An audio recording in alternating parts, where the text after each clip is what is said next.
আসসালামু আলাইকুম। আমি প্রিয়া খাতুন। আশা করি আপনারা সবাই অনেক বেশি ভালো আছেন। আমি প্রফেশনালি একজন ডিজিটাল মার্কেটার হলেও রান্না আমার অনেক বেশি ভালো লাগে। তাই আপনাদের সাথে শেয়ার করতে আসলাম আমার একটা রান্নার রেসিপি।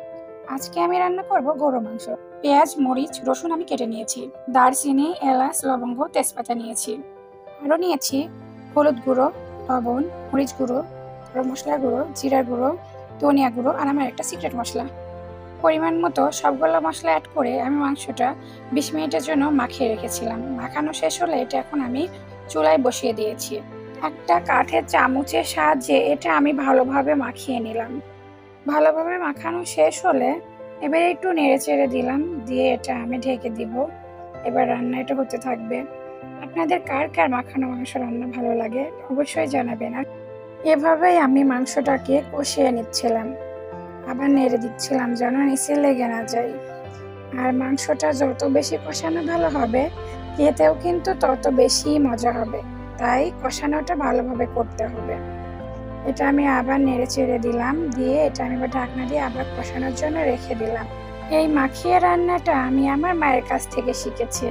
আমার মাও কিন্তু অনেক ভালো রান্না করে, তো তার থেকে শিখে আমি এখন এভাবে মাংস রান্না করি। বাসার সবাই অনেক বেশি পছন্দ করে। নেড়ে দিয়ে আমি আবার ঢাকনা দিয়ে ঢেকে দিলাম। রান্নার এ পর্যায়ে মাংস থেকে অনেকখানি পানি ছেড়ে দিয়েছে, সেটা দিয়ে আমি ভালোভাবে মাংসটাকে আবার কষিয়ে নিই। পানিটা শুকিয়ে গিয়ে এ পর্যায়ে মাংসটা এরকম মাখো মাখো হয়ে গিয়েছে। এটা এবার সুন্দরভাবে কষানো হয়ে গেলে আমি এর মধ্যে পরিমাপ মতো ঝোলের পানি দিয়ে দিব। যে যেমনটা ঝোল খেতে পছন্দ করে সে তেমনটা দিবে। আমি যেহেতু আজকে একটু ঝোল ঝোল করে মাংসটা রান্না করব, তার জন্য আমি একটু বেশি পানি দিয়ে দিলাম। এ পর্যায়ে এটাকে আমি ঢেকে দিয়ে কিছুক্ষণের জন্য রান্না করব।